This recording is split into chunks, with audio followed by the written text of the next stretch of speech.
Hiroshima has become one of the more popular cities to visit in Japan, and in a previous video we introduced you to some of its lesser-known gems such as the Orizuru Tower and Daishoin Temple on Miyajima Island.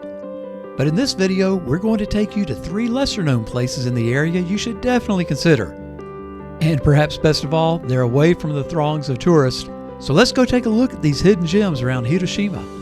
If you enjoy sake and or its history, then you simply must take in the short train ride to Higashihiroshima, a small town east of Hiroshima.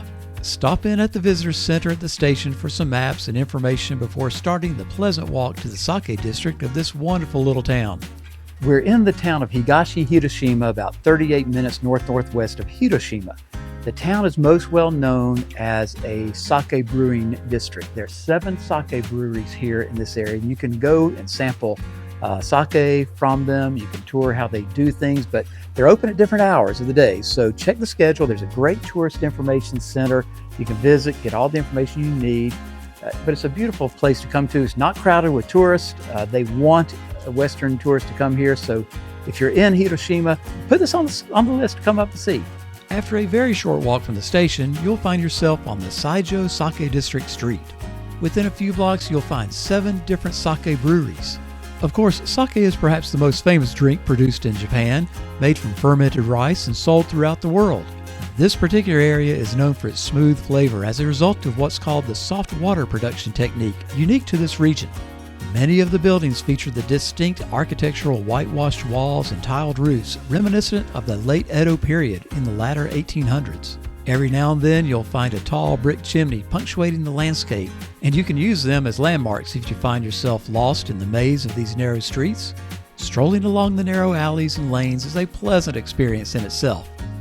It's as if you step back in time as you wander from alley to alley, getting lost in the history, but knowing you're only a couple minutes from Saijo Station.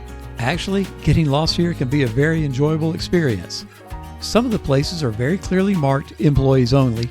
However, we simply wandered through what was likely some off-limit spaces, such as this one in the heart of the Kamotsura Brewery, but no one bothered us, so we felt as if we'd stumbled upon a secret place no one else knew about.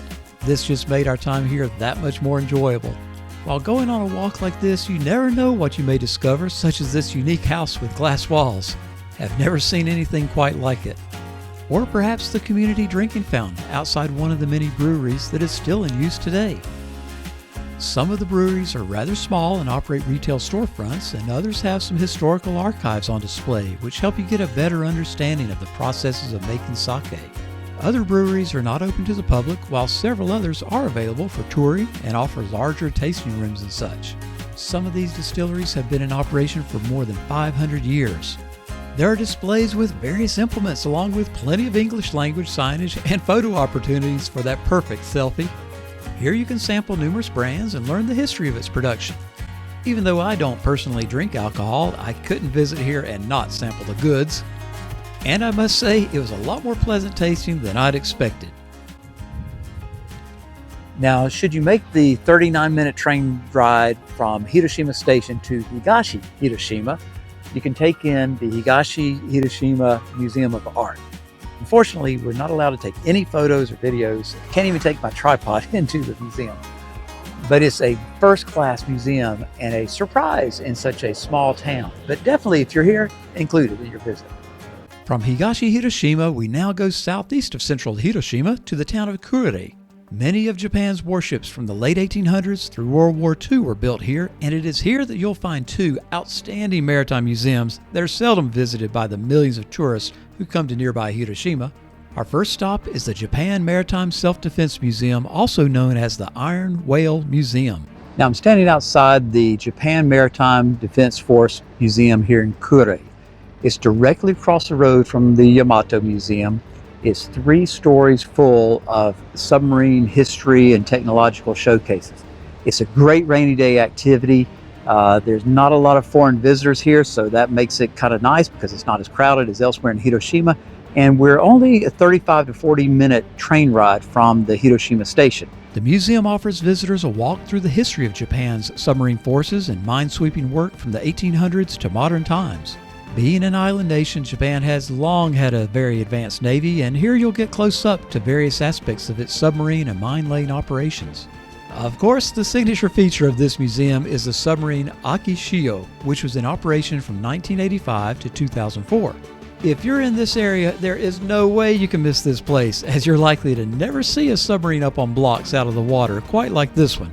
While walking to the museum, you can stop to look at a couple of other outdoor displays, including smaller research submersibles along the waterfront. Inside the museum, you start at the top floor learning about mine clearing and mine laying techniques. Mines are a serious problem for navies of the world, and in this museum you learn about how they are employed against enemies and neutralized for the protection of shipping. There are displays of remotely operated vehicles, the fantail of a minesweeper, and protective armaments. Of course, there are plenty of displays of submarine models from World War II to modern day, and every sailor should know his boat. From this floor, you'll walk inside the Akishio submarine, getting a glimpse of just how cramped and confined the spaces are inside submarines of the day. You'll see the bunk rooms, lavatory, officer's mess, the con or control room, and helmsman's station for driving the submarine. This is simply a wonderful experience, and one of the best parts is that admission is free. Be sure to click the like and subscribe buttons, including the notifications bell, so that you don't miss out on future videos. It's free, it's quick, and you won't be put on any mailing list, so do it now. After visiting this museum, within sight you'll see the Yamato Museum just a short walk away. This is another world-class maritime museum, and in this instance, its primary attraction is a 1/10 scale model of the Imperial Japanese Navy's Yamato battleship. This was the largest battleship ever built in history, featuring the largest caliber guns ever mounted aboard ship, 18 inches in diameter. In addition to the primary model of the Yamato, the museum features other World War II naval exhibits, including a Type 1 manned torpedo, also known as a kamikaze torpedo, as it had one sailor basically riding a torpedo on a one-way mission. In the same gallery is a larger midget submarine like those used to infiltrate Allied harbors undetected during World War II.